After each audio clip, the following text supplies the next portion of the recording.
হাসরের দিন আমি হাসি মুখে রবের সামনে গিয়ে বললাম, হে আল্লাহ, আমি আপনার নিকট চলে এসেছি, আপনাকে খুব ভালোবাসি।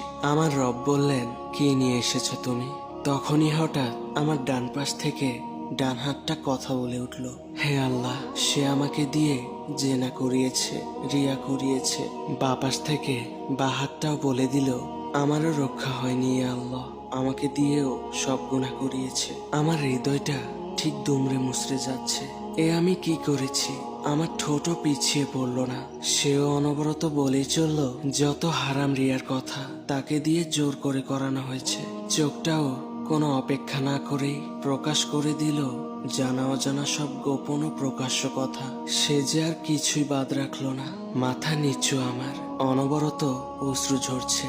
আমি কতটুকু রবকে ভালোবাসি এই তো তার অকাট্য দলিল। ঠিক সেই সময় অগত্যা দু হাত ধরে দুজন টানতে লাগলো। এরা কারা? আমাকে কোথায় নিয়ে যাচ্ছে? সামনে তাকাতেই দেখি বিশাল ভয়ানক সে জাহান্নাম, ৭০,০০০ ফেরেশতা যাকে বহন করছে। আমি চিৎকার করছি, আমাকে ছেড়ে দিন, আমাকে ছেড়ে দিন।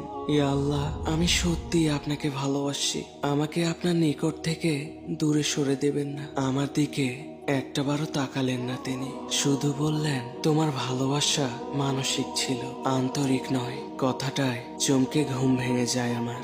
বুকের ভেতরটা হু হু করে কেঁদে যাচ্ছে। দূরত্বের এই শূন্যতা তাকে আর থামালো না। ভালোবাসতে হবে তো বাসার মতো করে, আন্তরিকতার সাথে, হৃদয় দিয়ে, তবেই তো প্রকৃত আশিক হওয়া যায়। অন্যথায় ভালোবাসা দাবি করা ছলনা বই আর কি। আমরা সব সময় এই ভেবে গুনাহের পর গুনাহ করে যাই যে আল্লাহ তাআলা মাফ করে দিবেন, অথচ আমরা ভুলে যাই হাসরের ময়দানে আমাদের অনুপরিমাণ নেক ও বদামলগুলো দেখানো হবে। প্রত্যেক অঙ্গ প্রত্যঙ্গ তার সাক্ষ্য দিবে। প্রতিটি বিষয়ের জন্য জবাব দিতে হবে। আল্লাহ তাআলা যেমন গাফফার তেমনি কাহার। আল্লাহ তাআলা ন্যায় বিচারক, তিনি কারো প্রতি বিন্দু পরিমাণও জুলুম করবেন না। আসুন ফিরে যাই আমাদের রবের নিকট, তাকে প্রাণ দিয়ে ভালোবাসি, ঠিক ভালোবাসার মতো করে।